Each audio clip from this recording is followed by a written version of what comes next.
Very, very many people interested in football, and I always thought that football was a very important game, but I never realized until today just how important it is. Whether the Wonder Boys of White Hart Lane are or are not the team of the century can't possibly be more than a matter of opinion. Well, they're the finest team in Great Britain, and one of the best in the world. We are about the glory of the game. We are about playing with style. We are Tottenham Hotspur. The curve of the ball, the billow of the net, the beating of the trap and the picking of the lock, the swiftness of thought, the lightness of touch. We are Ginola, Greaves, Klinsmann. We are the collective gasp, the intake of breath, the flick, the trick, the 30-yard free kick. We are Hoddle, Mabbott and King. We are the lob, the chip, the dummy and the volley. We are the hat trick, the scissor kick. We are Bill Nick. That is schoolboy's own stuff. We are the outside of the boot, the inside of the net, and those seconds that last forever. It's Lucas Moura. Oh, they've done it! I cannot believe it! Lucas Moura with the last kick of the game. We are Jennings, Defoe, and Perryman. Glory past, glory future. What was, what is, what's next. We are Blanchflower, Ardiles, and Bale. We are about winning with a flourish. We are about winning with style. We are about the glory of the game. Daring to try, daring to risk, daring to dream. To dare is to do.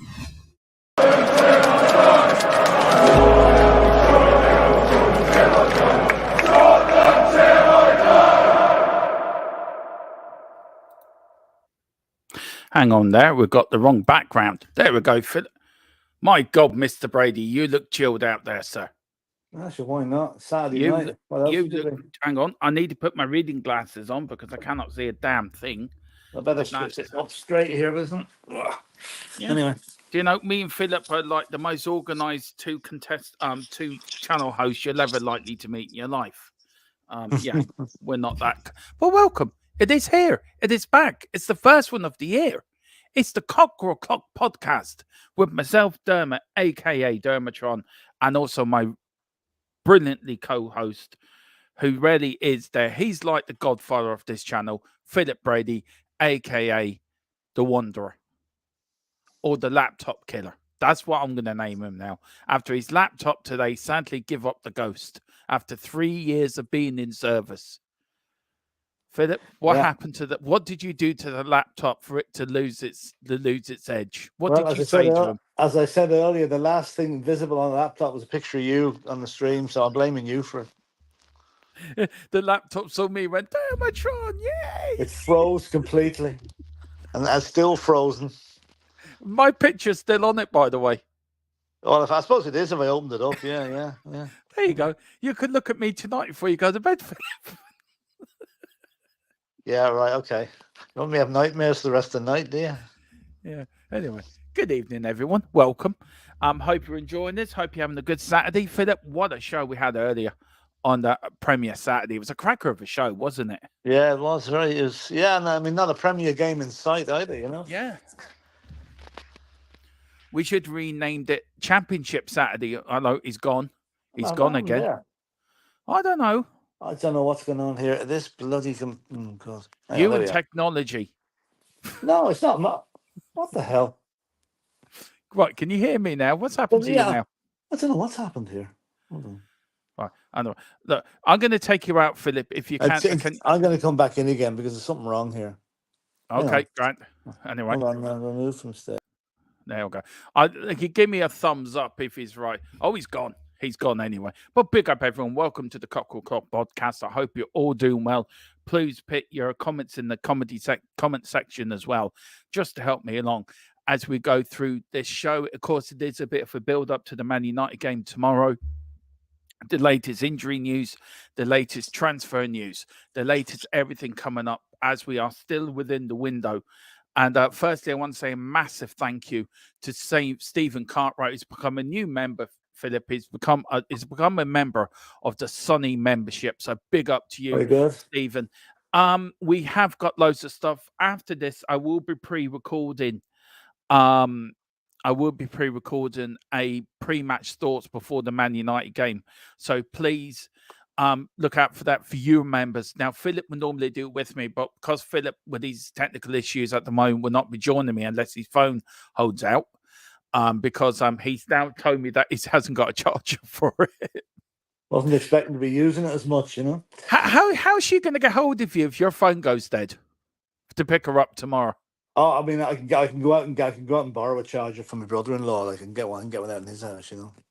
Oh no, I'll be all right. It's just that I wasn't expecting to be using the phone as much. That's why, like, I was fully charged this afternoon, but now I'm down to about 50%, you know.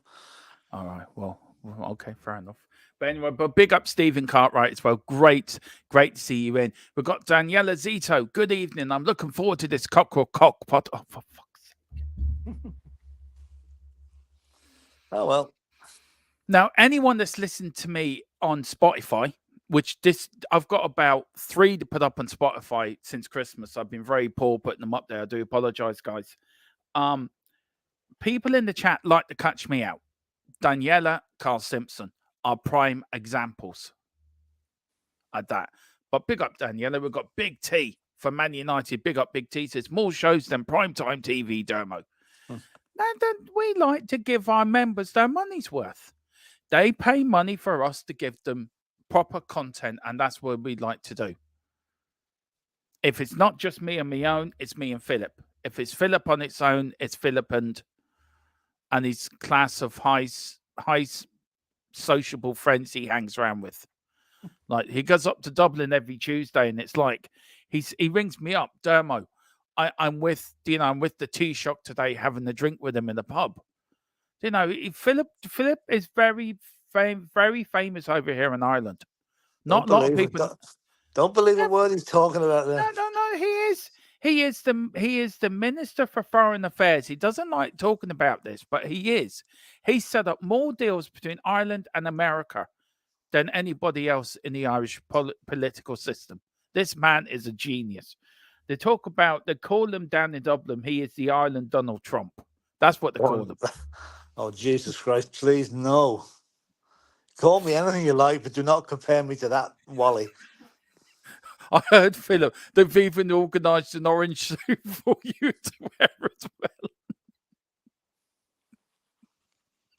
Can we get on with the subject at hand, please? Yeah. Jesus. Just wondering, Philip, what are you going to do with the hair? You're going to get a wig for the hair sort of thing? Do you know how to give you a big buns? You know what I had. I sent you a photograph of. Yeah, that's what I'm using for the hair. Yeah. Fair enough. Fair enough. We won't go any further on that subject. No, please don't. Yeah. I hope you're both doing well. Yeah, we're doing fine. Yeah, me and Philip are doing grand. Don Philip, Greg is calling you. Don Philip, yeah. Oh, I don't know about that. Yeah. Can you convince the Glazers to sell up and buy an Irish club? Philip can convince. I'll tell you one thing. Philip will go in. He could sell snow to the Eskimos. He is that good. He could go to Saudi Arabia with a bucket full of snow and sell it to the Arabs. They'd take it all right. Sand they wouldn't take. They mightn't buy the sand. They buy snow. They need snow out there. A lot of you don't know Philip is now a part of the new CAS group that looking over the Manchester United deal. So Philip is actually, he cannot talk about it because it's all kind of hush hush in there, all secret handshakes and. Do you understand though? There could be 1 or 2 people out there might actually believe this bullshit you're coming out with. I know. I'm glad you pointed it out. Everything's been said so far, lads. Just ignore it. Ignore it. Oh, no, come on. It's only a bit of fun, Philip. I don't know. Yeah, it's a bit of fun. It's Philip the delay.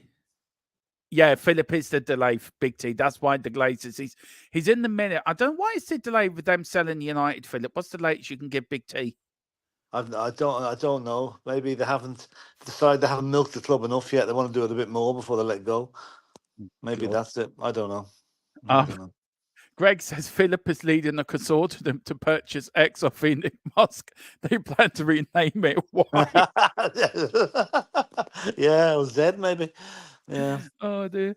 Oh, what have I opened up here for you, PHILLIP? Yeah, What have I exactly. opened? Exactly. Carl Simpson, the voice of reason. I never thought I would actually say that. I never thought I'd put voice of reason and Carl Simpson into the same bracket. Good evening, gents. Good evening, Carl. Hiya, Anyway, look, PHILLIP, just very quickly on the games earlier today. Any games that stood out for you? Now, the Reading game was Newcastle. abandoned, PHILLIP. The Reading Yeah. game was abandoned due to a pitch invasion. Yeah, interesting. Yeah. Apparently, the owner of Reading, they've been docked 16 points since he took over. He so the 16th minute they not only threw tennis balls on the pitch, they invaded the pitch. Match was abandoned. Yeah. But apparently, he was banned from anything to do with football for a year by the Football League. But for some reason, that there's a stay been put on it. So yeah, so he's still in charge. That's what the Reading fans are giving out about, you know. So they're really pissed off now. They really are. Because what was a Premiership team now is going to be there in League Two now if they're not careful. Yeah. Also, but today I have to say the Newcastle-Manchester City match was one of the best games of the season. Yeah. It was brilliant. And the problem for Spurs is, Dermot, the De Bruyne is back and made one goal and scored the other. City were all over Newcastle like a rash. But Newcastle were 2-1 up at half time. It was crazy game, but really good football, and it really was good. And a good game to watch. So. Yeah, well, look, the argument I would say with that, PHILLIP, is that Newcastle are down in 10th. Of course, Newcastle for me are easy, are easily beat. But no, De Bruyne is on another planet when it comes to him being a player. He really is. A different class, but we're still United City still won't win the league, PHILLIP. I'm sorry. Well, I'm convinced I don't know. that. If you want, I'd like you to watch that game today, Dermot, and see do you still think that. I think they're getting back to their best. But one thing about I tried to watch it a match today tonight. I will watch it a match today tonight. One thing about them, their defense is still vulnerable. Yeah, that's the point I'm making. That is something we can play on, but going forward now, they are good. They are getting better. Really, PHILLIP, we are more stronger in defence and midfield than we've ever have been. Well, we are when all our players are back. We haven't been for the last few weeks. Like, I wouldn't like to play City without Van de Ven or Dragusin or Romero. But now we've got them back. We're gonna give them one hell of a game. Yeah. Just a few comments here, and then a super chat there from James Joris. Wow, thank you so much. Carl Simpson says, "What the fuck? PHILLIP is not real." No, PHILLIP is an AI. I'm AI. Yeah. PHILLIP is like if you're into your Marvel, PHILLIP's like Jarvis, Carl. If you know what I mean, he's like that. He's like that. I made him about 4 years ago. I've now just projected him onto a screen. PHILLIP is an AI. The problem in Ireland is AI can mean two different things. I'm not even going to mention what the other one is. Artificial intelligence and. Think what farmers do with cows.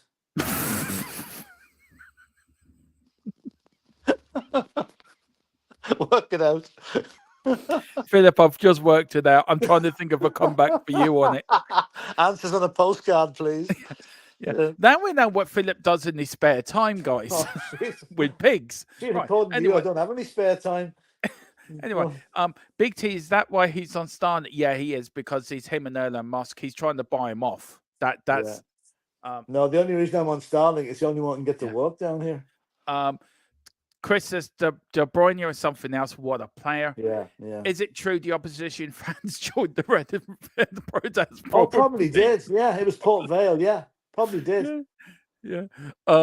Big up to James Joris. Thank you so much. Thank you so much. Really is. Much love from America to you guys for all that you do. Appreciate all that you do. Keep up the great work, guys. Well, James, firstly, thank you, James. We love doing this for you. It's our job to bring you the best we can give. And look, thank you so much. I don't know what to say when people say this, Philip. So do you want to take over? Because I really don't. Yeah, I mean, this is James. You're very, very generous, and it does us a lot of good to know people appreciate what we're at. Yeah. You know, we're going on here, and we don't know. We try to do our best and try to keep the content as varied and as light-hearted as possible. So it's great to know that it's been appreciated, and thank you very much. Yeah. No, we just talk everything from wars to politics to everything that comes into our heads. There's no barriers here. We can talk about anything. Yeah, including Philip with AI and the pig. Yeah. You walked into yourself for that, Philip. That's your fault now. You're the one that brought it up, not me. Oh yeah. Well, I had to clarify the fact there are two meanings to it, you know. So. Yeah. Artificial intelligence and artificial interpretation. Anyway, near enough. Dara City, big up, James. Thank you so much indeed. Thank you so much. It's a lot, means a hell of a lot to me and Philip. Thank you so much. Dara says City will walk this league again this year. No, they won't. Yes, they will. No, they won't. Yes, they will. No, they won't. Yeah, wait. You see, you have the same impression now. And you see today's game. Have we finished Panto season yet, Philip? Oh, just about. Yeah, just finished there now. That's it now. Yeah. It's over. Okay. Yeah, but they won't win it. No, they won't. Oh, yes, they will. Oh, no, they won't. We've got Carl Simpson. It's all good. Edison is injured now and Haaland is out. We got this. De Bruyne will be used in the league and the Champions League. I think so. Don't you, Philip? I hope so. He only came on as a sub today. He only came on as a sub. Genuine question, as I'm not in the know. Is Philip your dad, Dermo? Look, I'm going to say something really nice here. He's like my surrogate dad, if you know what I mean. I look at him if he was my dad, and no, he's not. But I do look at Philip as he was my dad. Philip took me under his wing a long time ago, and me and Philip rarely do get on. We connect, and we do get on. We love doing working together, but yeah, I think he's my YouTube dad, if you know what I mean. So yeah, he's my Tottenham dad. So that's why. Hope you take that in the way it's meant, Philip. Yeah. Don't you think he gets to give me back to Derval at the end of every show? So he's quite happy with that. It's great to be able to hand them back. Oh, sorry.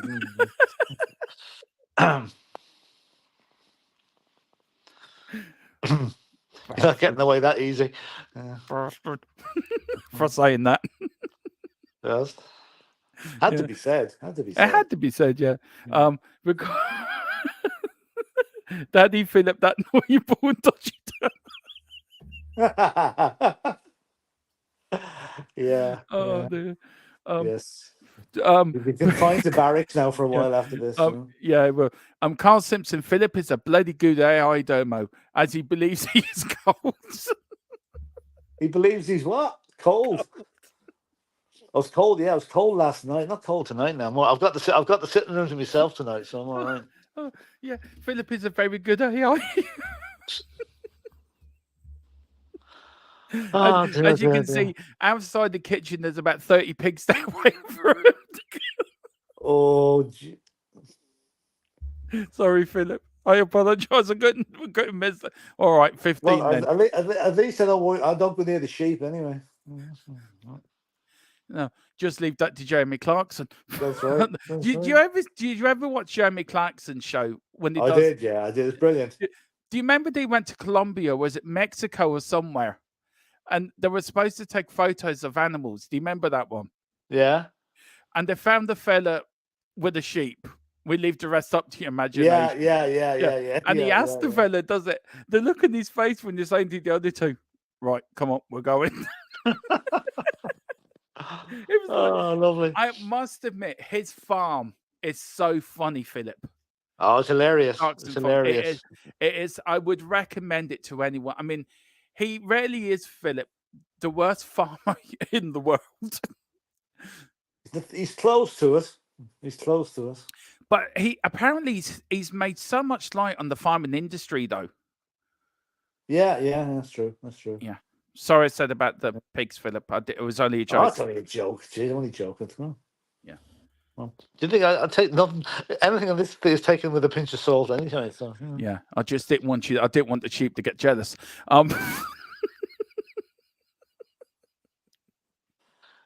Next. You sure it wasn't meh? Anyway, Erwin, big up, Oh. Erwin. Hope you're doing well, sir. Welcome to the Looney Show. This is the Cockeral podcast where anything goes, and Dermot just loses the plot. Hi, Dermot and Philip, and all in the chat. Hope you're all keeping well. Spurs to win 2-0 tomorrow. Yeah, of course we are. He's cold because of all that snow he is selling. Yeah, exactly. He's got a shed full. Yeah. Carl says that is not what Philip said. He said if you call him Tom Jones one more time, you're in for it. Yeah, it could possibly be it. All right. Yeah. He did say that to me once. Yeah.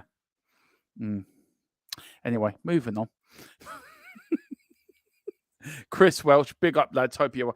I felt sorry for Chris earlier, didn't you, Philip? Bless him. I did. With Carlisle losing again. Yeah. Unlucky, and just unlucky. And Big T, I want to see Clarkson on Piers Morgan's show. We'll have the popcorn ready. Oh, that would be good, actually. Oh, geez, those did spark off each other. They really would.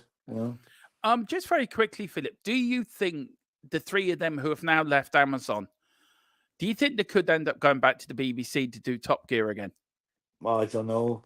Depends on the finances at the BBC and whether they stood on too many toes when they were there. I don't know. Somebody should snap them up, though. Somebody should snap them up. They got a new one coming out. I think the end of this month. A new one. They're going through Romania. Oh right, okay. Right. Yeah, so they've got a new one coming out. Lots of ladders and Skodas and things. Now, Philip, we meant to bring this up last night, but this old saying, lads, it's Tottenham. How does that make you feel at the time when you heard that, Philip, when you heard it was Ferguson's rallying call, wasn't it, in the dressing room? At halftime, they were 3-0 down, and this is what he said. What? I think he also said that at a lot of other matches. It wasn't just that game, Dermot. I think he used it quite frequently. That lads, it's Tottenham. In other words, we're going to have no problem turning this lot over. Like if I was Ange in the dressing room tomorrow, I'd be saying, lads, it's only United. Yeah. I'd be turning it over on them because tomorrow we've got a great chance tomorrow with a full strength team. We can turn over United and we could actually do a number on them if things go right for us. Well, it is, because this is the match preview. We are playing it away to Old Trafford tomorrow, Philip. So people want to know, what is the team? Who's playing who? What is the crack? So here we go. So Man United have dominated head-to-head duels with Tottenham in the Premier League era.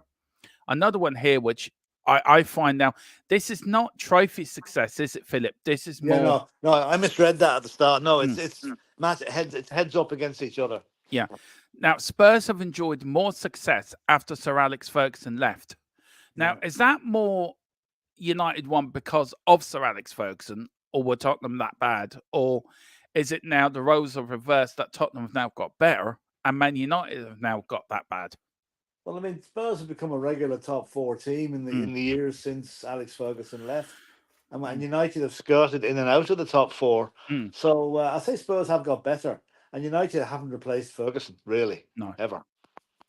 Do you think they fell into the same trap after Busby left? Oh, God, I would like to ask Big T that. Yeah. I mean, how do you follow a legend like that? Like look what happened to Spurs when Bill Nick left. We brought in Terry Neal, and who sowed the seeds for Keith Birkinshaw to bring us down. Okay, we stuck with Birkinshaw, and he came good. But United have had a series of managers that haven't really done that much. They've had Moyes, they've had Ole Gunnar Solskjaer, they've had Rangnick. Sorry? They've had Van Gaal, Mourinho. I mean, they've been through a hell of a lot of managers since Ferguson left. And every one of them has come under pressure at some stage. And the local boy and the present guy, Ten Hag, is under... Like, if they lose tomorrow, he's under a lot more pressure than he is tonight. I've heard if he loses tomorrow, he could be out of the job.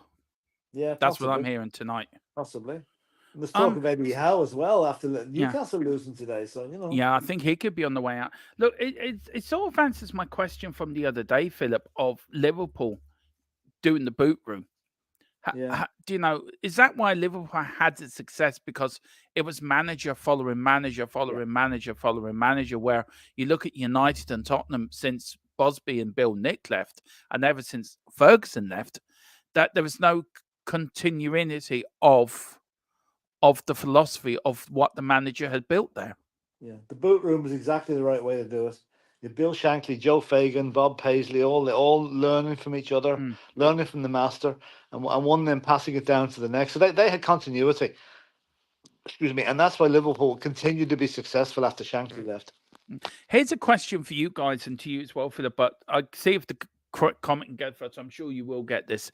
Can you tell me Liverpool's first manager that didn't come from the boot room? Now, don't answer it yet, Philip. Put it into the private chat if you can. But I think you might know who it is. Yeah, I can't do private chat on this one, Dermot. No. Oh boy, who the first? Oh, gee, that's a good question. Who is the first man? Is Kenny Dalglish retired? Yeah. Very quickly here, could you see Clarkson a match of the day? I would love him to take over from Gary Lineker for one show. For that, for me, would be blooming hilariously funny. I want Caleb doing the roundups for the matches. Yeah, that would be funny too, actually. So yeah, so a little quiz for you guys. Who was the first manager Liverpool got that wasn't within the boot room? I'll give you a clue. It was after Kenny Dalglish resigned. So that should be a little clue for you guys, if you can. Memorable games over the past. Philip caused 2-1 to Man United in May 1999 to them to win the league. The start of the treble. Of course, then the famous 5-3 at White Hart Lane in September 2001, Philip. We were 3-0 up at half-time and then fell apart in the second half, didn't we? Yeah. Oh, that was awful. Yeah. 2009, Man United 5-2 win. But don't you worry. Man United 2, Tottenham 3 in 2012. And, of course, the 6-1 win up there, Philip, up at Old Trafford. Yeah. So is there any other games you can think of from the past that you remember, Philip, more than the games I've picked there? Is there any memorable games that are in your memory from even as a kid or a teenager or a young adult, even lately, that you think, God, that was a game? There was a game, an FA Cup game in I think it was 1979 when the Spurs goalkeeper got injured. Glenn Hoddle had ended up in goal up at Old Trafford, and Ozzy Adila scored the winner in about the 80th minute. We played with Hoddle in goal and won a match. That sticks to me. And then there's those old black and white games from the 60s. Jimmy Greaves scored a couple of brilliant goals against United at White Hart Lane. So it's always one of the big games of the season, though, for both sets of fans. You know, it's a real blood and thunder game usually. So we'll see what happens tomorrow. Oh, Dermot's gone, is he? Hello. Anyway, let's see what other. I think if you can hear me now, that game in October 20, Bruno Fernandes scored a penalty in the first couple of minutes for United, and then we suddenly went mad, 4-1 up at half time, and then scored 2 more in the second half. That was an unbelievable game. That really was. Yeah, and of course the 3-3 draw at Old Trafford for the Charity Shield. Pat Jennings scored the goal that day, direct from a goal kick. Oh, that was the champion. That was in the Charity Shield, 1967. Yeah. We've got Tottenham. This is the complete. We played 200 times in the old First Divisions, Philip. Man United 96 wins, 50 draws, and 54 Tottenham wins. Not a bad record, is it, Philip? Really considering. It's not good either. There's too much of a gap there. 42 of a gap. That's a lot. And look at our Premier League record, Philip. It's even worse. 63 games played, 39 United wins, 13 draws, 11 Tottenham wins. That's very poor. That's not great at all. But most of those are under Ferguson, though. Yeah, that's true. Now, Philip, just go back to the question. Gerard said, Gerard Houllier. Nope. Do you think I should give him a clue, Philip? Yeah, go on. He was a former Liverpool captain. Oh, I know it is, yeah. I know. Yeah.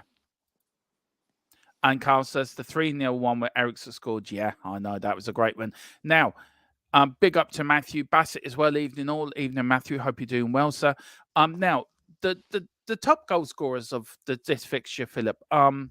Dennis Law, Sir Bobby Charlton, Bobby Smith, Jimmy Greaves, and Wayne Rooney. Yeah. Big names in there, Philip. I tell you who I'm surprised not is in there. Is Georgie Best. Because I thought he would have been up there. Yeah, well, he Georgie Best was more was as much a creator as a scorer for Man United. So yeah, he scored a lot of goals. Maybe he just didn't score against Tottenham. You know. Yeah, Dennis Law, because top of the pile on 14 goals. So Bobby Charlton, who we just recently lost, 12. Bobby Smith, Philip, one of your players of the double side, 11. Yeah. Jimmy Greaves on 11, and Wayne Rooney on 11.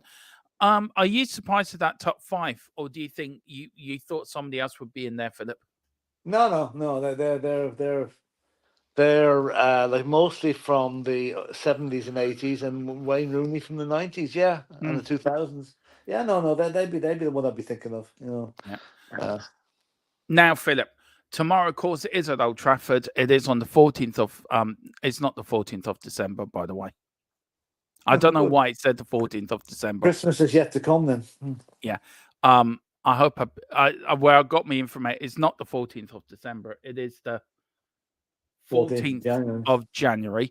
Kickoff, of course, is 4:30 GMT, Eastern Time 11:30, 8:30 in the morning for Pacific Time. Your referee is John Brooks, and your VAR official is Chris Kavanagh. That is he reffed the game at Old Trafford at Newcastle today. Chris Kavanagh. How did he do? Not great. He allowed quite a bad tackle by one. I think it was Dan Burn on one of the City players. Yeah. And then 2 minutes later, City played exactly the same on a Newcastle guy, and he booked him. And Pep was going mad on the sideline about it. So no, he wasn't great. I thought he was a bit inconsistent. Now, the last 5 games, Philip, Man United 3 wins, Tottenham 1 win, 1 draw. Last meeting, of course, was the start of the season, Philip. A 2-0 win for Tottenham. Look, our Premier League record, is it a chance for us to redeem ourselves in our Premier League record against United, Philip? Well, we can only do it 2 times a season. You know, we can only play them twice. Hang on. Yeah, we can only play them twice a season. So if we win tomorrow, it's the first time we've done the double-O with them since 1989 when Gary Lineker was playing with us. So that's 34 years, 35 years. That's not good enough. So we've got to start winning.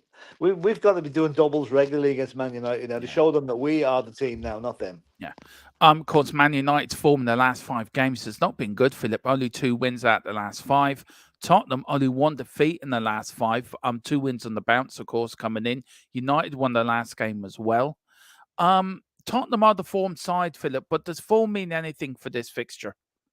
Or does it all go out the window? Well, yeah, form normally would mean something, all right. Like, it depends what Man United turn up tomorrow. Yeah. That's really, and if they're fighting for their manager's future, then it's going to be a very tough game. If they want the manager gone, which some of the players would appear to, then maybe not so bad. We'll not know. I'll tell you, the first 10 minutes will tell a lot. Yeah, it will. First 10 minutes will tell a lot. Of course, if you want to watch it, of course, it's live here at 4:30 tomorrow. Of course, 4:15. I am on here, me and Colin, to give you the very latest breaking of the matches. We give you the best watch along in town. Philip, of course, is away running an errand, so he won't be with us tomorrow, and he will be sadly missed. But he will be listening to us on the radio, so I have to behave myself and give a good production, as he will be listening to me and hoping for me to keep him up to date. But if you are in England, you can hear it on Radio 5 Live. It is also on Sky Sports Premier League, Sky Sports Main Event, Sky Go Extra, and Sky Ultra HD. If you're in the United States of America, it's on Thfc and Peacock as well. And if you're in Canada, it's on Fubo TV there as well. So that's where you can watch the game. Philip, Man United team news a little bit here. Man United hope to welcome a few players back from injury very soon, with Erik ten Hag recalling Harry Maguire, Luke Shaw and Christian Eriksen could be all back for the Sunday's game. Anthony and Dalot are also contenders to make a return. The same cannot be said for Mason Mount, who is getting close to recovering but unavailable this weekend. Anthony Martial is also out, but Casemiro and Martinez are back in training and available for selection. Onana is expected to play and then jet off for the African Nations Cup, but suffering Amrabat has already departed for Monaco duty. Philip, Tottenham news. Tottenham fans could get the first sight of new signings. Werner and Dragusin at Old Trafford, but there is a major holes in their team elsewhere. Spurs are the major losers from the Asian Cup and the African Nations Cup, starting as soon as Son, Pep, Sarr, and Basuma all absent after sitting on the bench for the FA Cup win over Barnsley.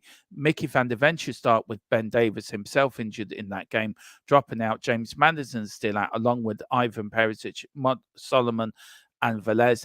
There is a chance Christian Romero makes a return, which could jeopardise a potential debut for Dragoson, while Lo Celso might also be back in the fray, but is a major doubt. Philip, go on. That's changed a little bit in recent hours. Romero definitely won't be playing, and neither will Lo Celso. No, they're definitely out. No.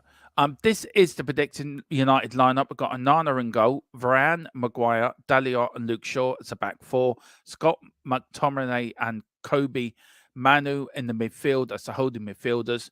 You've got Grant, Shaw, Rashford, and Fernandes as the three in midfield. And then up front for United, it is Rashford, it is Højlund up front. What do you reckon to that team for United? I think maybe Casemiro might actually play tomorrow if he's fit. Yeah, and that'd be good for United because he's a good player. But I'm more looking at the defence, Philip. Is that a defence that can be got at? Yeah, well, certainly if Harry Maguire's in it, it can be got at. It depends we'll go through our projected team now in a minute, but we need to use our pace because Harry Maguire's got the turning circle of the Titanic. We can get round him. Luke Shaw is good enough. Varane is vulnerable as well, and Dalot is gettable as well. So if we can get Johnson and I think Kulu probably playing in the middle. Get Johnson and Richarlison to hit them on the wings and have Werner down the middle. I think we can do damage tomorrow. Yeah. I will get to your point in a minute, Carl. No, I didn't say that, but I will get to your point. And also, Erwin, you are spot on, sir. I'll give you the answer. I think Philip knows who it is as well, actually, so I'll get him to give the answer in a minute. This is our predicted lineup. We've gone for Vicario in goal. I've gone for a back four. We've gone for a back four of Porro, Mickey van der Ven, Dragonson, and Destiny as a back four. Højbjerg, Kulu, and Benny in the midfield. Johnson, Werner, Werner, and Richie on the wings. Philip, you think that could be the starting 11, or would you make any changes to that team that's picked there? No, I think that will probably be it. I think the fact that it's great to have the two centre backs in the team again after weeks of not having them. I think the only one possibly there might be a change for it could be Skip for Højbjerg, but I think Højbjerg will play tomorrow. I think Kula will drop into the number 10 role. Johnson out on the right where he belongs, and Richarlison on the left where he belongs, and Werner down the middle. I think that's a potent strike force. I think that could be good tomorrow.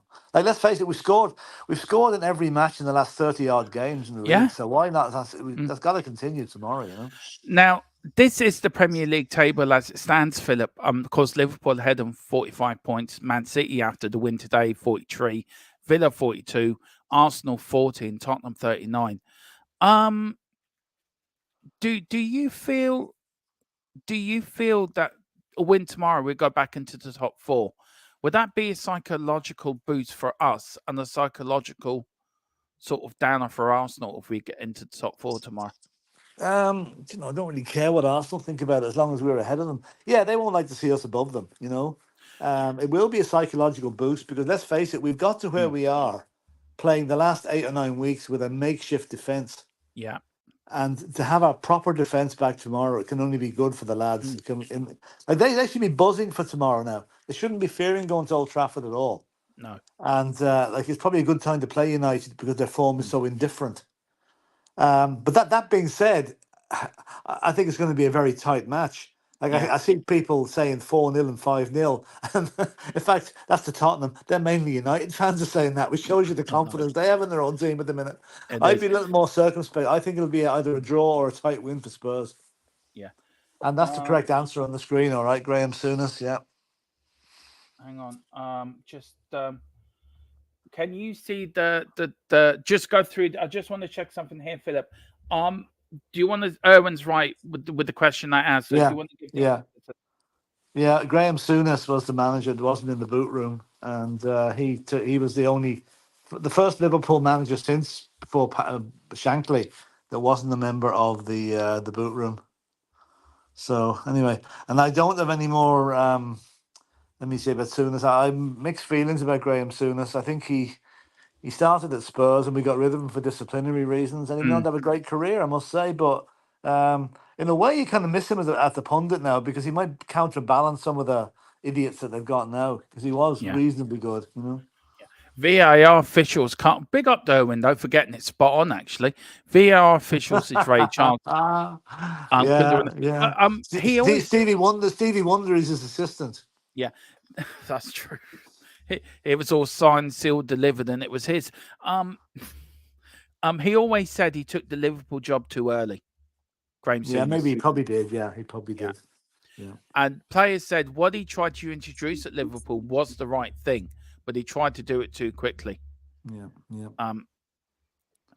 Owen says, my missus told me what the answer. She's Liverpool country. What did I win? You won a day trip with Philip the Godfather. That's what you won. You get to join me and Philip Irwin on a watch along with me and Philip. I'm sure Philip won't mind that. Would you? Yeah, oh yeah, that's fine, no problem. A game of your choice, by the way. We didn't win. We don't win 2 games in succession. Well, that's good then. That's us 3 points tomorrow. Did you just say in the US you can watch it on Circumcision TV?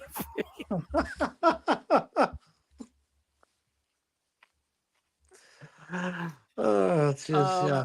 I was going to say they cut the bad bits out of that, you know. Philip, did I say that or not? Did I actually say that? It might have been something close to it. All right, I think Carl's playing word games with you here again now, you know. Yeah, well, at least he's not saying the famous C word that trips me up. Daniela's. Well, don't worry, it's early days. It's early days. I love it when everyone keeps writing this off. Yeah, so do we. Me and Philip. It's like Philip wakes up in the morning writing the Tottenham game. He bangs his big drum. It's like he's rallying the crowd behind him. Don't you? Whatever you say, Dermot. Whatever you say. I don't disagree. Well, you do play drums on the Tuesday, Philip. So I'm just saying. I do, yeah. I don't have my drum kit in my bedroom. No. I would love you to do a drum solo on the channel, though, one day. I really would, actually. You bore people to tears. That team can beat United. Yeah, I think it can. Daniela, yes, but it's expected to recover. That was, I was hearing Kulu is ill. Is that true? I think he will. He will get better. If he doesn't, though, Dermot, if he doesn't, that makes it quite interesting. Who are we going to slot in there? With no Lo Celso to go in there. That's an interesting one. That could cause a problem or two tomorrow. Anyway, let's hope he's all right. Actually, it's a good point, Philip. Who would you put in there? Yeah, I'm trying to think now. Probably Brian Hill. Probably. That's not bad. Brian. Yeah. We've got is Werner playing in his Chelsea kit? Yes. Do you know what? I'm actually going to have a go at Tottenham here, or the Premier League. They haven't put the players in that we've bought in their proper Tottenham kits. They've kept them. Dragnewson has got no picture up there, and Werner's still in his Chelsea kit. Right. Yeah. Oh well, so it'll come in due course, I'm sure. I think Werner will be on the left wing and Richarlison as a centre forward. Maybe, but they can mix and match. They can switch it around as things go, you know. Boris Britt says, seems Sancho got an assist in his first match back in Germany. Yeah, he did. Yeah, he did. And apparently he says he'll take that, Philip, come on to a watch along with you and me. A game of his choice. Dermo, when I say Cockeral, you say damn. And Donnelly. Oh, that's true. Donnelly could play there, Philip. Yeah, but I'm thinking more. We need someone dropping number 10 role. You know, that he's not a number 10. The number 10 role. No, Donnelly's a striker. Yeah, I wouldn't put him there. Philip, I can strikers not play as a number 10? They can, but they're not like Kulu can play at either role. But number 10 is the orchestra conductor, really. You know, and we needed someone who could spray a pass around in that position. Brian Hill can do that. You know, but let's hope Kulu is playing because he could be vital to us tomorrow. Yeah, Daniel says Donnelly is an attacking midfielder.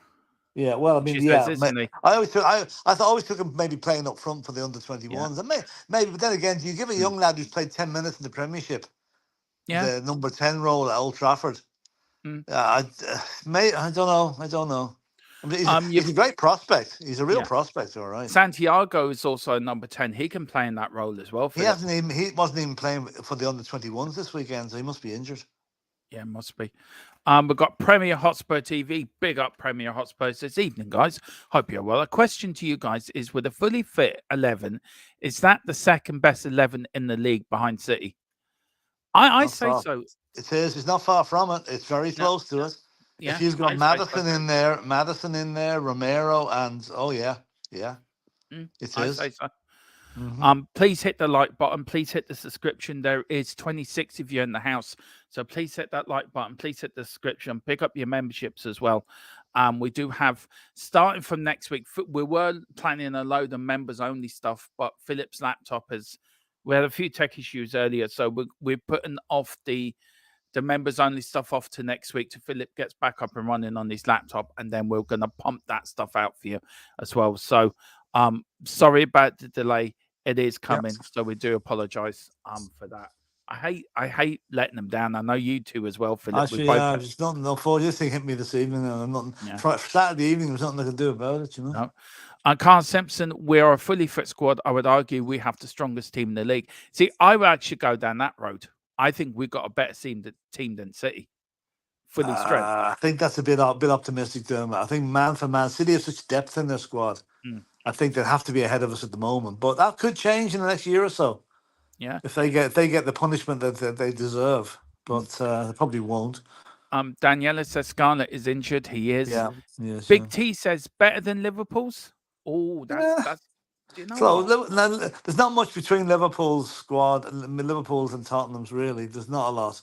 Not a lot. One thing about Liverpool, Philip, I noticed it in the League Cup semi-final. They can change it. They've got a load of forward players they can put on. Yeah. And I don't think they would even miss Mo Salah. Do you know that? To be fair, if Mo Salah left that Liverpool squad, I don't think they would miss him as much as a lot of people think they would. Yeah, I think he might be gone this summer. I think he might be gone in January from what I'm hearing, Philip. Is that? Well, that's even better. Yeah. Yeah. Boris Britt says, Bentancur and Sarr seems like a better two DMs than Basuma and Sarr. Yeah. I think you're right there. Bentancur is a better player than Basuma. Basuma, he was very good at the start of the season, but since that red card at Luton, it doesn't seem to have got his form back. And now he's away for a month anyway, so, you know.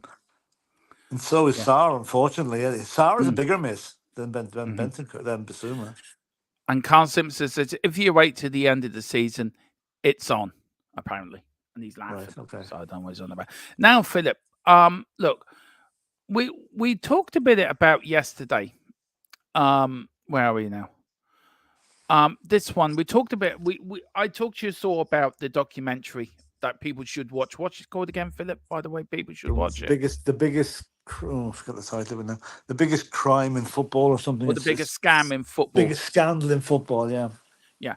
Now, I watched it. People, please watch it because it really shows how corrupt officials are, Philip. So the question, we were talking about it earlier, weren't we? And we've gone through the match preview and the team selection and which midfielders should Spurs purchase. We are going to go back into that because that will go within the transfer rumours part of the show, the last bit of the podcast. But this middle bit, Philip, I want to get your thoughts on, and people in the chat as well, are the European football clubs running Europe instead of UEFA and FIFA? And if so, what does have to change to bring it back for people, for UEFA to run it properly? Where do you see this going, Philip? Is there a big power struggle happening in European football at the moment? Well, obviously there is with the Real Madrid chairman trying to bring in his Super League again, right? So there is a power struggle going on. And it's one I'm not so sure UEFA will eventually give into and lose out. It might take a couple of years.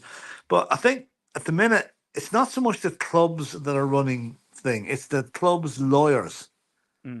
Because let's face it, without the most expensive lawyers that you can get, Manchester City would not be where they are at the minute. They'd be sitting with a 3-year ban for financial irregularities. So, you know, all I think any football fan wants is a UEFA and a FIFA, right? That makes the rules. That's one thing, but applies them equally and fairly across every club under their jurisdiction instead of cherry picking to hit some clubs and let others away with it. And that's where the corruption comes in. However way it's been done, but look at poor Everton get hammered for one offence, and Man City is still sitting pretty on 115 of them. Yeah, You know, you look at that documentary, Philip, and you look how CAS is an organisation that's all behind closed doors. Nobody knows the arbitration thing. The arbitration for sports, which is in Geneva, I think. Yeah. Does that have to change as well, Philip? Does that have to change that everything has to be above board, open and above board for any change to happen in football? It's a bit like a Masonic lodge at the minute. You only get in if you everything goes on in the room, stays in the room. Nobody leaks anything gone. It's a secret society, basically. And it should be revamped completely to have open sessions, televised sessions if need be, so everybody knows exactly what's being said and there is nothing being swept under the carpet or a nod and a wink to a certain club and the boot put into another. It's the only way to do it, but it'll probably never come that way because there are too many people making money out of this. Now, if you go back to the 80s when English clubs were banned from Europe, Philip, because of hooliganism, to the return to the English clubs to Europe back in 90... When did they come 91 back? It was. 90 or 91, I think. 1991, yeah. We went into the Cup Winners' Cup, didn't we? We did, 91, 1991, 92. 92, yeah. So what changed between the 80s where English clubs got banned to when they come back into it? What do you think happened? Do you think Europe it become a more closed shop for European teams? Do you know what I mean? Well, I think the British clubs got back in because the FA and the Football League and whatever finally got their act together, and the safety levels at ground. Like, we're talking Heysel and Hillsborough here that caused the most for this to happen. They got the safety at grounds was radically improved. Standing was more or less banned, and all seater stadiums came in, and also fences were put up to stop fans from fighting with each other. So I think that probably convinced UEFA or to let the English clubs back in, you know. But the European competitions in the years that English clubs weren't there, they were devalued big time, because I mean Liverpool had won the Champions League a few times during the 80s. Nottingham Forest had done it early in the 80s. Then, so the English clubs were not. The European competitions were second rate when the English clubs weren't in it. I couldn't even tell you who won any of the competitions those years because there was no interest in it, because Liverpool weren't in it, Man United weren't in it, Spurs should have been in it in 85, 86, and we got dumped out because of the Heysel thing. So, but the point I'm asking, Philip, was did it when English clubs were knocked out because of hooliganism, Philip, pure and simple. All right, nothing to do with Hillsborough, nothing to do with stadiums. They were kicked out because. But Heysel was hooliganism, Dermot. Yeah, the Heysel that's was the point. hooliganism. Hillsborough wasn't. Hillsborough wasn't. Heysel was. Yeah, and it was bound down to hooliganism. But the point I'm trying to make is, did that give the chance of the European game become a closed shop? That when the British teams did come back into it, they couldn't get back into the house again. They were always kept on the outside. No, it wasn't a close. They just played the competition, and once the ban was lifted, the British clubs came back in seamlessly, as far as I can see. No, I meant how it was run by UEFA and all these. Oh, well, UEFA were running it anyway. UEFA ran all the European competitions anyway. Right. I don't think. No, but I don't see where you're coming from. The FA weren't running the European competition. Okay, no, that's not what I'm on. Right. You look at all the cliques and the corruption now within football, Philip, right? Yeah. Within FIFA and UEFA, okay? And you look at like Real Madrid wanting to start a Super League. Yeah. Okay. And there's little cliques within Europe. Okay. Yeah. Do you feel that started when the European clubs were banned because it gave some of the bigger European clubs more muscle to get what they wanted to happen within Europe? Because don't forget, the English clubs were really successful up to that point of their expulsion from European competitions. So I don't think so. No. Go on. No, go on. Do you feel between the times when the English teams were banned to the English teams coming back into it, that they had a 5 or 6 year period of the bigger clubs in Europe saying, we want to play it this way? The plans were already in place for the Champions League anyway. So the English FA or the English whatever wasn't involved in them organising the new Champions League. So do you feel that the European giants, when the English clubs have had more of a chance of organising it, that European football worked better for them than the English clubs at the beginning? Now it's shifted that the English clubs have now become more successful in Europe again. And the big clubs are now thinking, hang on a minute. They're taking the majority of the trophies. They're taking the majority of the prize money. Do you know where we were getting it all? Do you feel this sort of a kickback at that as well? Because English clubs, Premier League clubs have been successful in Europe over the last, say, 5, 6, 7 years. No, well, you're jumping from 1985 to the last couple of years there. I don't think English clubs being out of European football affected anybody but the English clubs, right? The other guys kept going. Major changes implicated while the English teams were out of it, and they've since come back in 1991. It took a good few years after that before the new standard of Champions League came in. They dropped the only thing that probably happened was they dropped the Cup Winners' Cup altogether, right? Yeah, they did. You know, but that I mean, I think the English clubs were out of the game for a few years. Didn't have anything on that at all. I just think what happened was the Spanish clubs, the Italian clubs all got a bit stronger in Europe by winning the tournament when English clubs weren't there and took advantage of that. That was the biggest thing that happened. English clubs were not there to dominate like they had been in the 80s. Yeah. So I think it's only in recent years, in the last few years, since this Super League thing started off, that the split is now becoming more evident. And I think Real Madrid are the leading lights in that. They seem to be the ones that are pushing the envelope here, and the Spanish clubs in general, you know. But what's happened in all those other years, like the financial end of it, the TV money coming in '92, that had the bigger effect than the English clubs being out of Europe. Yeah, the English teams made up the money they lost in Europe from the Sky deals from '92 on. Because up to that, they were getting buttons for the TV rights. You know, so it's the whole thing that money seems to run the game now. Not so much, how will I put it? Again, if you took the Sky money out of the Premiership now, right, there'd be no £100 million players. There'd be no players on 400 grand a week. You can be sure of that. You know? No. So the Champions League was rebranded in 1992, Philip. That's when the first Champions League game. So English clubs were just back into Europe. They're just back in it, yeah. So look, I want to get a few talking points in the chat, and then we'll get back to it, because I like this conversation now with you. Premier Hotspot says, would you guys take Calvin Phillips on a loan for 6 months? I saw tonight now. We're supposed to be paying $6 million for a loan deal for him. I don't know whether that's true or not. I'm waiting. The fella I use that gives us the news is away tonight, so I'm thinking I'm waiting for a massive update from him tomorrow. I heard that as well. I'm also hearing Reggie could be going on loan to Brentford as well, Philip. Yeah, that's fair enough. I heard that. So, look, I would prefer Gallagher myself, if I'm being honest. I think Gallagher is a better midfielder than Phillips, but I wouldn't say no to Phillips either. No, I'm the same. I was hoping Phillips might get on tonight for City, but he didn't. I wouldn't say big up to Carl Simpson. I would definitely take Calvin Phillips. Simply, A says UEFA and FIFA are the corrupt bodies. Their pockets are being lined with money from European clubs to keep them quiet. In my opinion, this will never change. As a question I've got from that documentary on that line, on that, Philip, and I'll ask you in a minute about that. Big up to Sean, Sports Talk Show. Big up, Shawnee. Hi, Sean. He says, good evening, everyone. Good evening, Sean. And welcome to the Cockeral Clock podcast, the only and best podcast around on YouTube today. With your main host, aka DERMOTRON, and my faithful co-host, Mr. Godfather, Philip Brady, who doesn't like sheep. Anyway, simply if you wonder where that's come from, Sean, watch the start of the show. You get why I've just said that. Simply said, I don't get why they didn't bring back the Cup Winners' Cup over the Conference League, which is rubbish.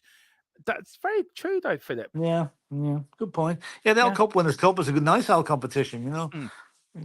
We've got fond memories of it anyway. The first team to win it. Yeah, and then the match against Barcelona in the 81-82. Yeah.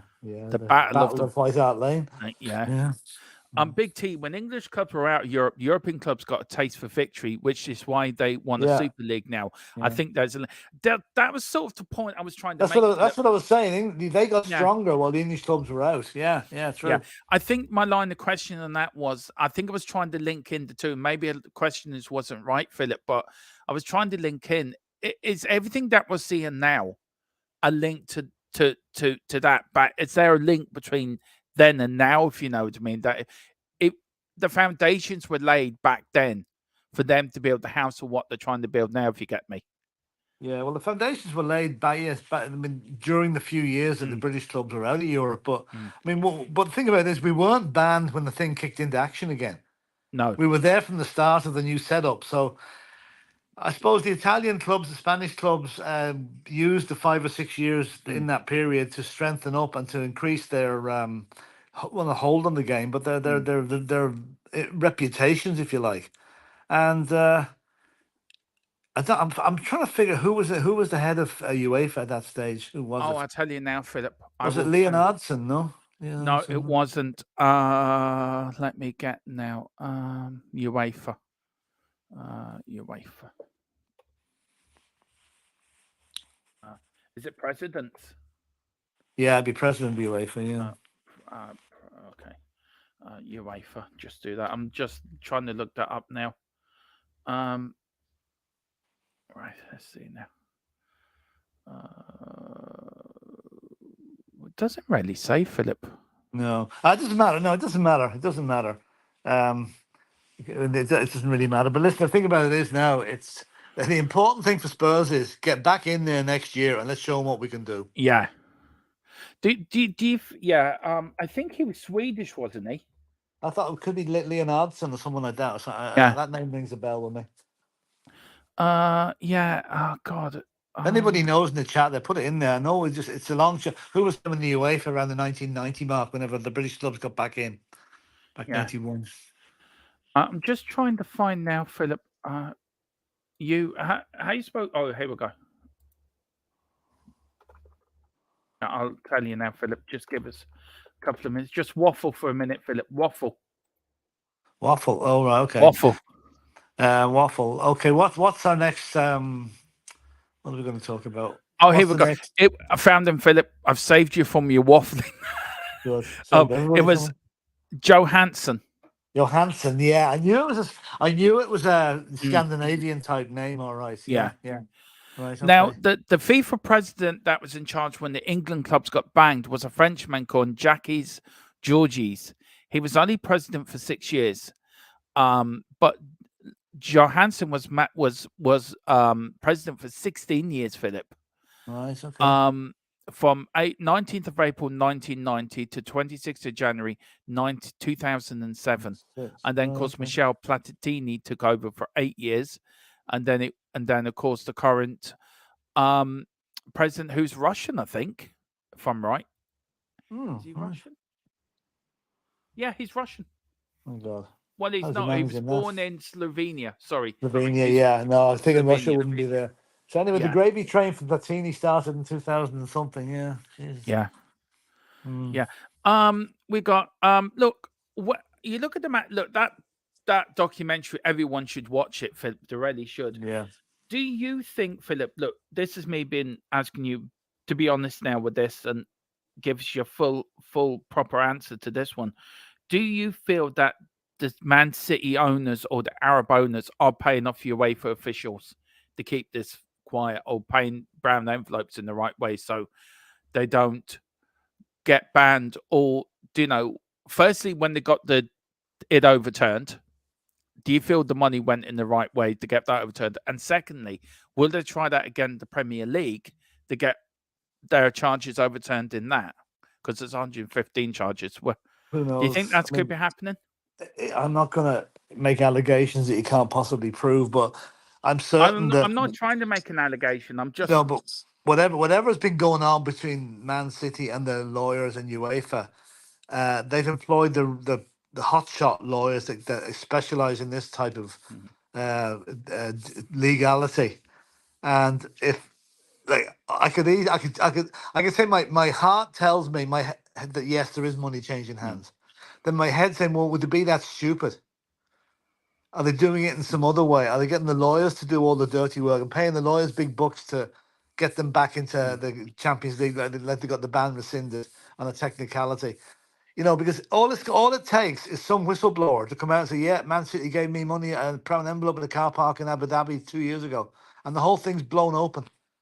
So I don't know whether to be foolish enough to go directly and hand over money, but there are other ways of doing it. There is ways of giving them paying for hotel bills when they go away on trips. There's fancy, flights to first class flights to here, there, and everything. You can do it another way, and which isn't actually cash, but it's benefit in kind. You're getting benefit for services rendered, but you're not being paid it in cash. So I don't know, but I'm sure. Let's just say I'm sure none of the UEFA boys ever go and stay in a 3-star hotel when they're away. Well, look, I think it will. I think there's more to this than meets the eye. I really do, and I think UEFA and FIFA are, my opinions, are corrupt organisations that need rebuilding from the foundations up. Yeah, I agree. And the foundations that they were built on, I think, and the way the predecessors that built these organisations, I think that they're looking back, turning in their graves to seeing how their organisations are now being run. Yeah, in my opinion. True. Anyway. Just to end off this, Philip, a few transfer rumours. Henderson is unsettled in Saudi Arabia and could confirm his desire to leave this week. The former Liverpool defender has interest from across Europe. Al Ittihad will not be prepared into a sale, Philip. Now, of course, here Juventus are the latest side to voice an interest in signing the midfielder, which is 90 minutes revealed earlier this month that Henderson is unsettled in Saudi Arabia, which we all knew about anyway, and we all know Steven Gerrard could lose his job as well, Philip. Yeah. The bit I want to get your thoughts on is this bottom bit. Now, I don't know if you can read that, Philip, if you've got it on your TV. Have it on the screen there, yeah, more likely permanent. Etihad are determined to ensure their finances are protected in any possible departure. Suitors would have to pay Henderson's wages in full, 770 grand sterling per week, even if the 33-year-old agrees to lower his salary to facilitate a return to Europe. While Etihad would also demand a loan fee on top to help them bolster their squad. I mean, what team in their right mind is going to pay a 33-year-old or 34-year-old, whatever he is, 770 grand sterling a week to come on loan to them plus a loan fee? It's not going to happen. But then Jordan Henderson has to be very, very careful here. If he comes back inside 2 years, he's liable for a hefty tax bill on his tax-free salary out in Saudi. So it could cost him 3 million quid. So it must be pretty bad out there when he's risking the fact of having to pay all that tax to come back into Europe. And but he should have known. He should have known when he went out there that this big. Remember, they pushed out a real no expenses spared video of him landing in Jeddah, wherever it is. And he turns up wearing his rainbow armband, which is conveniently blotted out in the video that was released. He should have known. And I would say it's Jordan Henderson's family kicking up over there, because you know that women are not treated very well in Saudi Arabia. Yeah. You can't do things you can do in England where you get arrested. So maybe that's behind it all. But he's made his bed now, and I've absolutely no sympathy for him. No sympathy at all. No. Now, Conor Gallagher, Philip, this is only a rumour.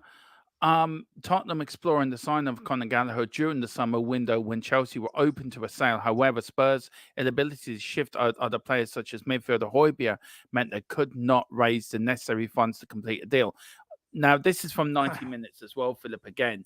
Understands that while Tottenham interest in Gallagher remains, the sale of a player like Højbjerg would have to go through first, not least because they're hoping to strengthen in other areas first, which they have done.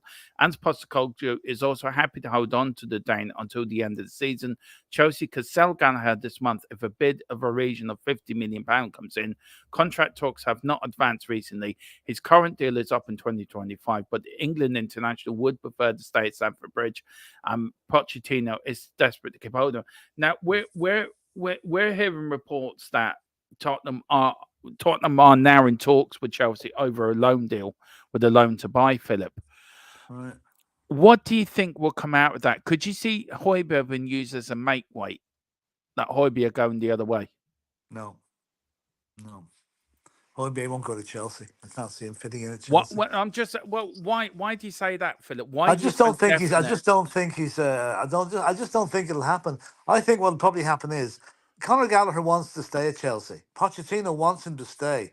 So it's obviously Todd Bowley or the powers that be that are looking at the buying the finances and they need to sell him out to get rid of him. Right now, if he comes on a loan deal, that's not giving Chelsea any more financial Yeah, clout but because they're not getting the fee for him until the summer. yeah, but if you look at it, yeah, I get what you're saying, Philip. But if Chelsea are not going to offer him a new contract, they're making everything as possible uncomfortable for the player to be there. But he still has Right. 18 months to go in his present contract. It's not as if he's in the last 6 months of it, you know. Yeah. So look, I think they could use Højbjerg as a mag weight and say to Pochettino, look, here's Højbjerg, and we'll take him online and we'll pay so much of his wages as well, and here's so much of a loan fee. Do you know? I don't know. I think Højbjerg is going to the continent if he's going anywhere. I don't know. Listen, if Calvin Phillips is available quicker, who's not played that much football and wouldn't be as much of a loss to Manchester City. Conor Gallagher is one of Chelsea's best players this season, so that's what I can't see why they want to get rid of him. You know, I know Pochettino doesn't want to get rid of him, but the powers that be do. So I think if the two of them are coming, it's more likely to be Phillips purely because he's more available. Yeah, I don't think Philip wants to come. I think he wants to make a mark at Man City personally. Well, now he's been there long enough. He hasn't even made a mark on the door yet. He can't get into the side. Well, whose fault is that? Is that Philip's fault or is that Pep's fault? It's because of the squad. The squad is big, and he doesn't. He is number 3 in the pecking order in the midfield. There's a question here, Philip. Are teams buying for the sake of buying? No. I tell you, when they bought him, they bought him after a very good season at Leeds, and it was a great move for the lad. But he got a championship medal for playing about 90 minutes. When you think about it, you know. So he surplus to requirements, I think, at City. He was on the bench tonight. He never got on. It's like City could sell Calvin Phillips. I wouldn't even miss him.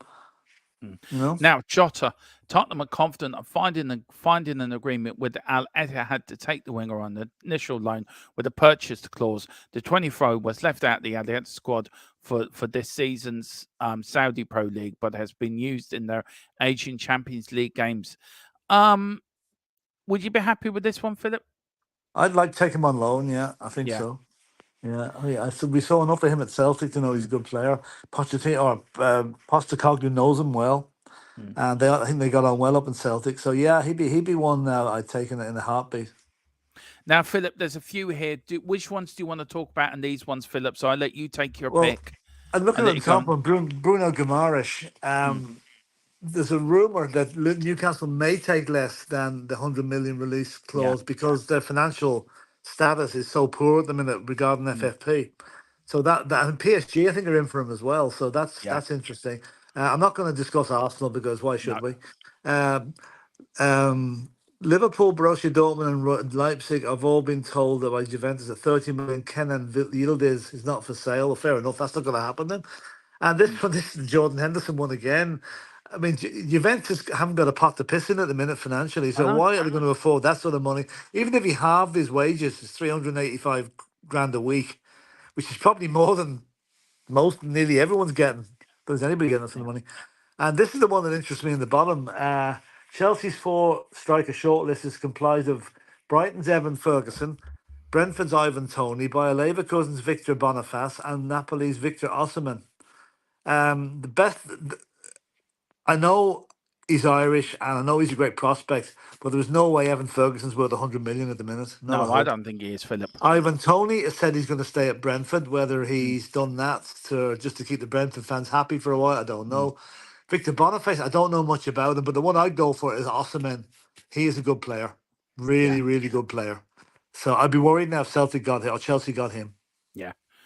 I'll go back to that in a minute. Just got through a few chats, Philip, and then we'll finish off. Simply Aces, my big problem with our team over the last 4 years is that we've had no desire to win a European competition. Hopefully we will qualify for the competition and we're going to win it rather than make the numbers up. Yeah, that's what we want.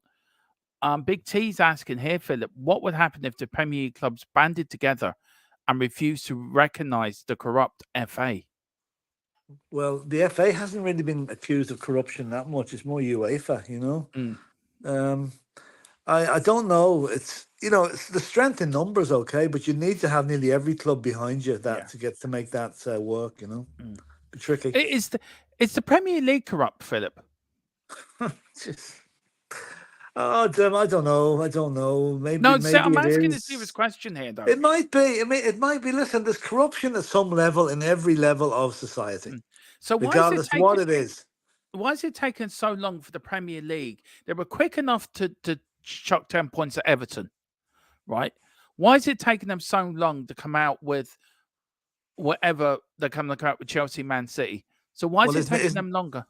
Isn't it for Man City? Isn't it an independent tribunal that's looking after that? And I'm open to correction on this, but I believe because City didn't cooperate with the investigation, that they have no right of appeal on the decision. Yeah. Whereas Chelsea did cooperate, and they do have a right of appeal. Yeah, So so that's why two is it different taking scenarios. the Premier League so long to come out with Well, Chelsea? but it may not be if it's an independent lot, Dermot. It's not somebody else is doing it for them, and they will make a report to the Premier League. That's probably the way. That's the way I understand it. I'm open to correction on that now. No, yeah. But it'll take time. It'll take time because the lawyers will slow everything down. Every time you go to a solicitor, it slows it down. It slows it down. They'll be going at a snail's pace to finish that off. Yeah. Owen says Jordan Henderson's on 700 grand a week. I'm sure my heart bleeds for him. Yeah, I know. Shocking. Isn't it? Martin 985 says players are so woke. They live in their own silly world.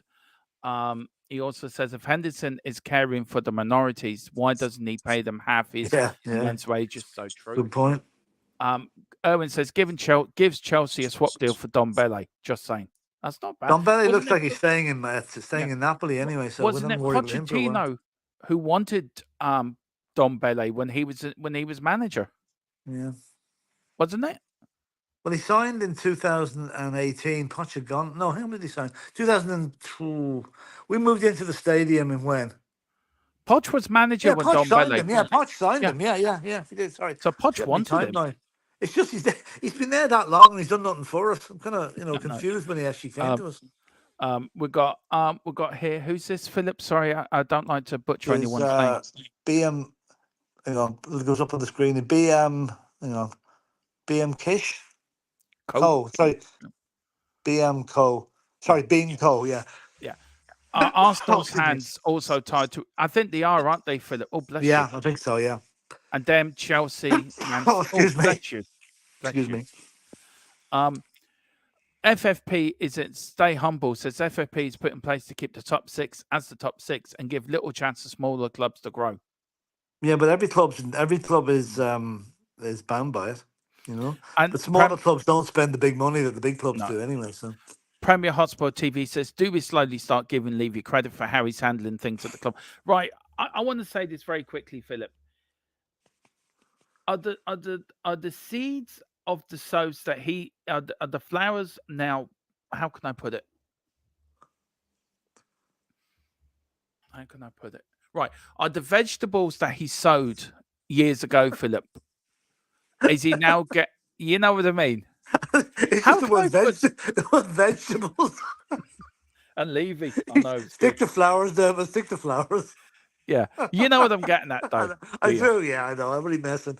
Well, listen. You know that we are quick enough to jump on Daniel Levy's back when he signs a vegetable, but or does something wrong, which he's done lots of. Let's face it. He's signed some rotten vegetables over the years. He's signed some flipping awful ones, and he's also missed out on some that he should have bought. Now, 22 years, he's got a lot of things wrong, right? He has also got things right, like the new training ground, the stadium, the way we're financially independent by earning money from other events other than football. And I think he deserves credit for what he's done this January in allowing Ange to build the team with players that he wants in, not players Daniel Levy wants in.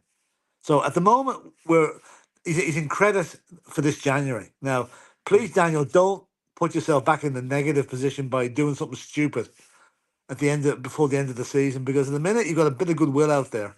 You'll never get goodwill from everybody, but you've got a bit of goodwill from most people who recognise success when you see it, and will be just as quick to jump on your back when you fail. So at the moment, it's looking okay, and we are a very well-run club. Let's face it, we are a very well-run club. Is it right that the infrastructure that he put in, we're now getting the benefits of now? Yeah. Well, I just see the other day there that there's more NFL games slated for the stadium in October. I think Chicago Bears are coming over to play. Yeah, they are. So they'll make a lot of money. They make a fortune on those NFL games, you know. My vegetable quote's going down quite well with Carl. Martin says Spurs players are vegetables. Carl Sauce are them bloody vegetables. Owen said, "What? Levy's a legend. Never done anything wrong." LOL. Big Oh up well, to he you. has done lots wrong, you know. Romero was a total veg when he got sent off. What have I started, Philip? What have I started? Stay humble. The minute you said vegetables, I thought, here we go. Yeah, I knew. The minute I said it myself, I thought, oh God, I fucked up. Stay humble. So imagine if Levy Soderman got someone like Bowley throwing stupid money at stupid players. The grass isn't always greener. Yeah, that's very true. Point, yeah, very true. And Todd Bowley, I mean, I think that the sponsor for Chelsea should be Billy Smart's Circus. Yeah, because that's what it is down there, you know. Yeah, it is. Simply Ace, we were lucky to get Dragushin as he chose us over buying due to Levy's haggling. It wasn't really Levy's haggling. He put the money in, didn't he, Philip? Yeah. It was the agent was trying to get more money for himself by bringing your man to Bayern. That's what it was. What were we told, Philip? Was it 2.5 million for coming to Spurs and 3.5 million if he went to Bayern? The agent would have he would have made $1 million. He would have made $1 million extra. Yeah. And let's face it, that's what the agents want is money in their back pocket. Yeah. We are the only team in the top six who can spend money. And this is always my point, Philip. Can we now get a march on the top six? And I think we have. Well, we've spent a good bit now. We've spent a fair bit of money. How much is left in the kitty now? Who knows? We might need to sell just to make up up another purchase. We've got NFL games. Was a shrewd business move. It really was, Philip.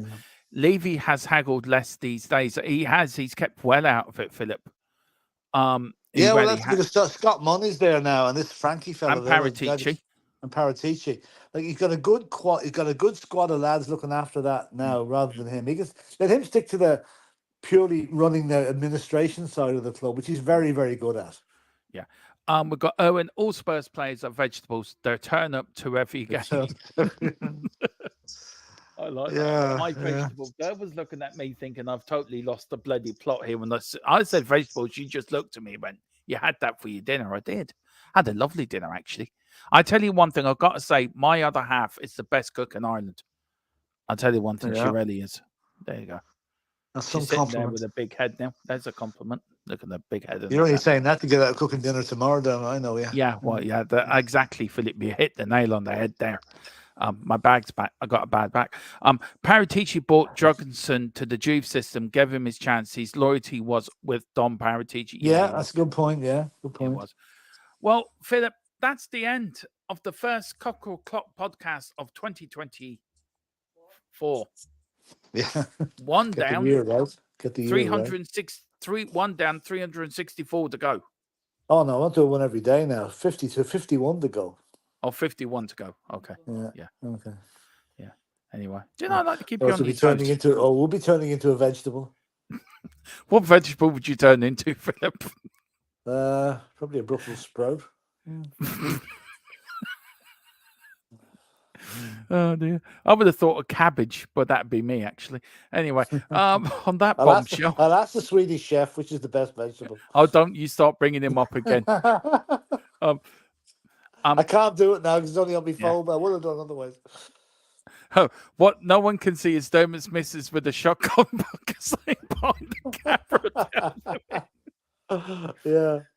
I just got a funny look there. Yeah. He was only joking. Yeah. Great show as always, gentlemen. Dermot would be a cauliflower. I'll take that actually. I'll take that. I've been called a lot worse. Or cabbage. Dermo is a glazed parsnip.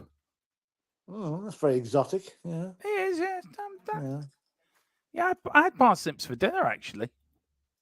There you go. Anyway, but Philip, we're on tomorrow. You're not here because you're traveling to my former neck of the woods, Mullingar. Yeah. Joe Dolan's hit county. I'll tell the statue you're asking for him.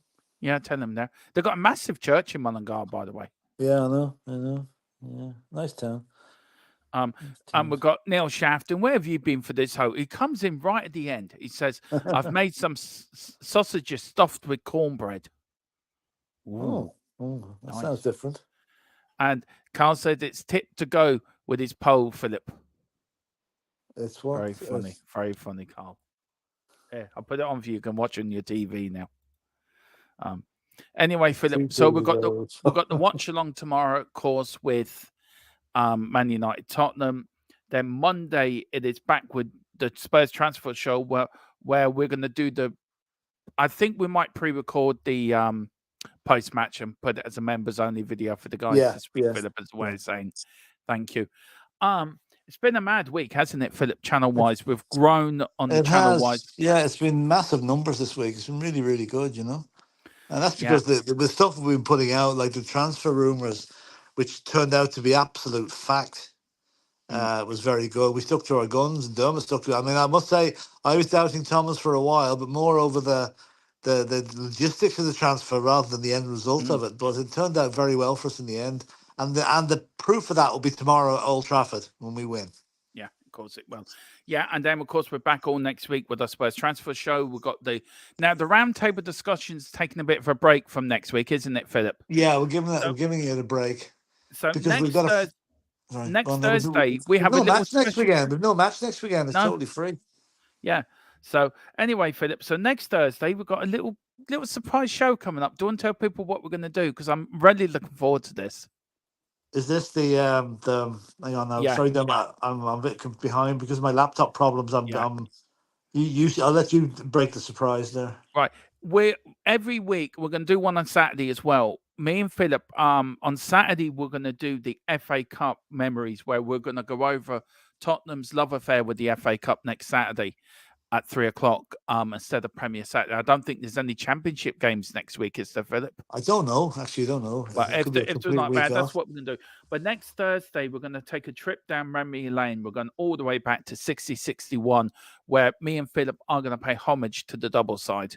Yeah. And just tip a hat back and say thank you to Bill Nick. And also what we're going to do in the same show, we're actually going to pay a little thank you to the 50-51 side, which is linked to the double side in a few ways more than a lot of Tottenham fans don't realise.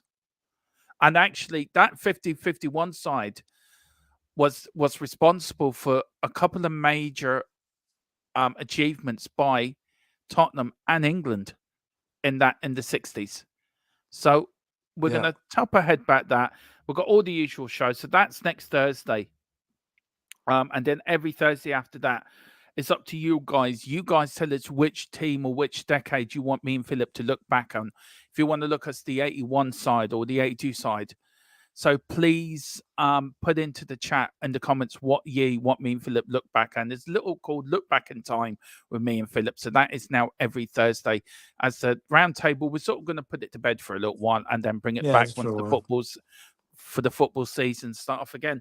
So I'm looking forward to that, Philip, next Thursday, 60-61. Yeah. Absolutely. We've got Danny and Zito. We've done that one. Where is it? Good night, guys. Thanks for a lovely show. See you tomorrow. Thank you, boys. Says Sanchez, Bethnal Green. Great crack tonight. Made me smile. Good stuff. That's what we're here for, isn't it? Oh, yeah, that's it. That's what life's serious enough. Life is serious enough, you know. It is. We've got Daniel Romero's in the squad, and who said that? Premier Sports TV said that as well, Philip, that he's in the squad. Right. And said he wouldn't be, you know, so yeah. Who knows? Who knows? But anyway, thank you so much, Philip. Enjoy your trip to Mullingar tomorrow. Yeah, send me the link. I may tune in when I'm traveling. I may join you for a while if I can, you know. Yeah. But anyway, well, listen, we're on 4:15. I'm on at Dave's tomorrow at 12:30 in the morning. So join me there as well if you can. Philip, I'm going to play out our new intro. I love our new intro. It's brilliant. It's brilliant. It is. And so enjoy it, guys. We're on tomorrow at 4:15. Come on, you Spurs. In Big Ange, we trust. Very, very many people interested in football.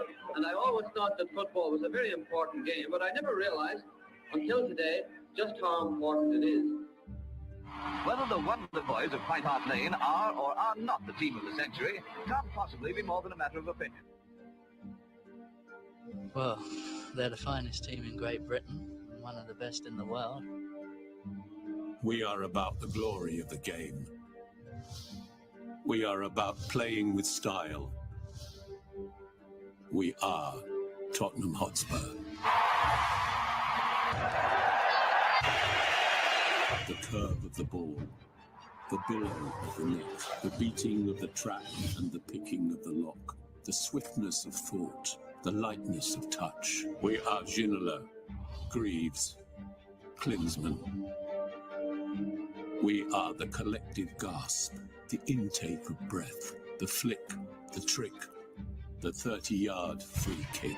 We are Hoddle, Mabbott and King. We are the lob, the chip, the dummy and the volley. We are the hat trick, the scissor kick. We are Bill Nick. That is schoolboy's own stuff. We are the outside of the boot, the inside of the net, and those seconds that last forever. It's Lucas Moura. Oh, they did it! I cannot believe it!